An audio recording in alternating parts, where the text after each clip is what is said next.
ترجمہ کروں گا۔ ان آیات پر جب میں نے غور کیا، اس حدیث کی روح سے ان چند آیات میں جو خزانہ تھا، صندوق تھا اس کا، اسے کھولا تو جو بات سامنے آئی ہے وہ آج آپ کے سامنے رکھ رہا ہوں۔ دوسری بات جو میں چاہتا ہوں کہ واضح ہو جائے وہ یہ ہے کہ میرا موضوع ہے امت کا ماضی، حال اور مستقبل۔ اسلام کا ماضی، حال اور مستقبل یہ دوسرا موضوع ہے، ان دونوں کو ایک شے نہ سمجھیے۔ اسلام کا عروج حضور کے اور خلافت راشدہ کے دور میں ہوا، اور خلافت راشدہ کے اختتام کے ساتھ اس کا زوال شروع ہو گیا۔ وہ زوال تقریباً 1400 برس تک مسلسل جاری رہا۔ ہاں، اب وہ وقت آنے والا ہے کہ پھر اس کا ایک عروج ہوگا، لیکن امت کا معاملہ اس کے برعکس ہے۔ امت ایک مرتبہ اٹھی، پھر گری، پھر اٹھی، پھر گری، اور بنی اسرائیل کے لیے انہی 4 ادوار کا تذکرہ ہے جو ان آیات میں ہے۔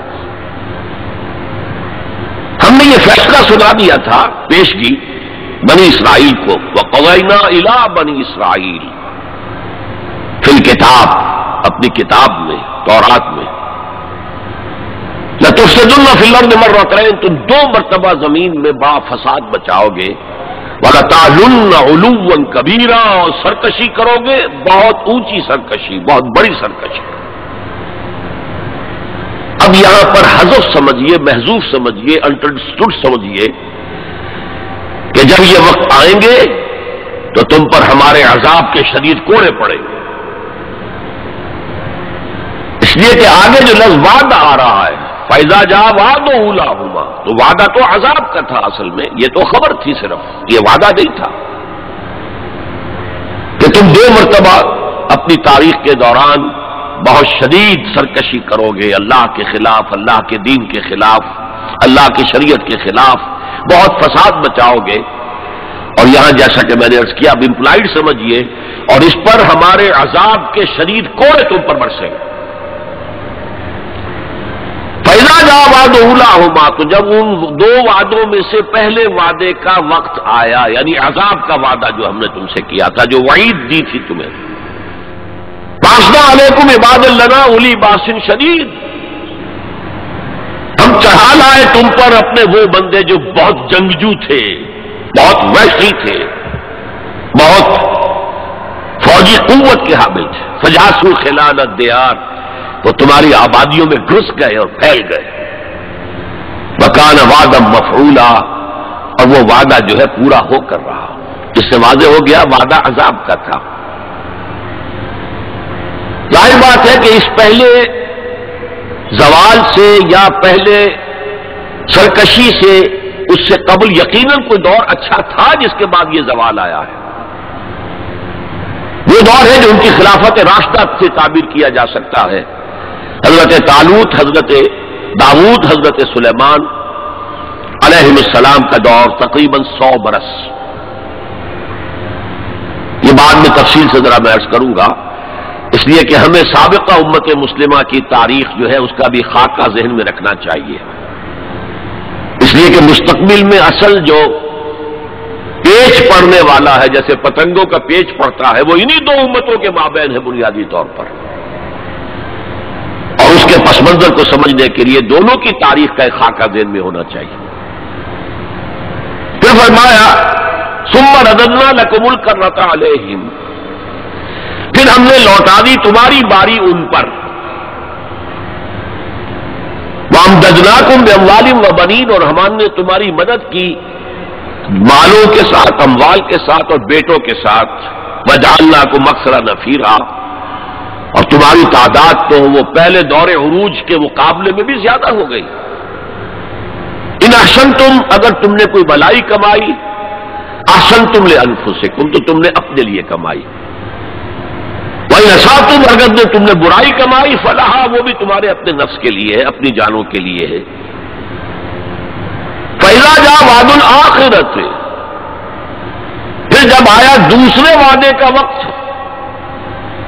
یہ یسوء وجوہکم، پھر دیکھیے وہ الفاظ یہاں محذوف مانیے، باسنا علیکم عباد لنا اولی باس شدید، پھر ہم نے تم پر اپنے ایسے بندے مسلط کر دیے اور ایسے بندوں کو تم پر چڑھا لائے جو بڑے جنگجو تھے، بڑی قوت رکھنے والے تھے۔ تو یہاں اب اس کے بعد پڑھیے لیسوء وجوہکم، تاکہ وہ تمہارے حلیے بگاڑ دیں، تمہارے چہرے بدل ڈالے۔ یہ تو لفظی ترجمہ یہی ہونا چاہیے، لیکن باب محاورہ کیا ہوگا؟ تمہارا حلیہ بگاڑ دیں۔ وَلْيَدْخُلُوا الْمَسْجِدَ كَمَا دَخَلُوهُ أَوَّلَ مَرَّةٍ، اور وہ داخل ہو مسجد میں، بیت المقدس کی مسجد میں جو حضرت سلیمان نے بنائی تھی، جیسے پہلی مرتبہ داخل ہوئے تھے۔ پہلی مرتبہ کے ذکر میں اس کا بیان نہیں آیا تھا۔ یہ قرآن مجید کا اسلوب ہے کہ مقابل کی چیزوں کو حذف کر دیا جاتا ہے تاکہ اختصار سے کام لیا جائے۔ وَلْيَدْخُلُوا الْمَسْجِدَ كَمَا دَخَلُوهُ أَوَّلَ مَرَّةٍ، پہلی مرتبہ جیسے وہ داخل ہوئے تھے۔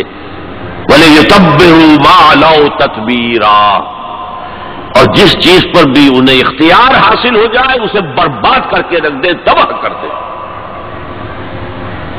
یہ ہے چند آیات جن میں بنی اسرائیل کے تاریخ کے، ان میں تو 3 ادوار کا ذکر ہے، لیکن ایک دور جو ہے ان کا امپلائڈ ہے کہ پہلے دور عذاب یا دور زوال سے پہلے ان کا ایک سنہری دور بھی تھا۔ اب ذرا میں چاہتا ہوں کہ بنی اسرائیل کی تاریخ کا ایک خاکہ ذہن میں جما لیں۔ 1400 قبل مسیح میں حضرت موسیٰ کو تورات ملی، تو 1400 قبل مسیح سے بنی اسرائیل ایک امت کی حیثیت سے ان کی تاریخ شروع ہوئی۔ حضرت موسیٰ کے زمانے میں جب تورات حاصل کرنے کے بعد پھر آپ آگے بڑھے فلسطین کی طرف، اور آپ نے بنی اسرائیل سے کہا کہ اب داخل ہو جاؤ اور جنگ کرو، جو لوگ یہاں ہیں انہیں یہاں سے نکالو، مشرکین ہیں، نہایت گمراہ قومیں یہاں آباد ہیں، یہاں سے نکالو، تاکہ یہ سرزمین جہاں تمہارے جد امجد ابراہیم رہتے تھے، یہ سرزمین جہاں تمہارے جد امجد اسحاق رہتے تھے، حضرت یعقوب رہتے تھے، اور جہاں سے وہ ہجرت کر کے مصر تشریف لے گئے تھے، تم دوبارہ وہ زمین حاصل کر لو۔ لیکن انہوں نے جنگ سے صاف انکار کر دیا۔ فَاذْهَبْ أَنْتَ وَرَبُّكَ فَقَاتِلَا إِنَّا هَاهُنَا قَاعِدُونَ، اے موسیٰ جاؤ، تم جاؤ، تمہارا رب جائے، تم جا کے جنگ کرو، وہ تو بڑے بڑے قویل جثہ لوگ ہیں، بڑے خونخوار لوگ ہیں، ہم ان سے جنگ کرنے کی پوزیشن میں نہیں ہیں، ہم تو یہاں بیٹھے ہیں۔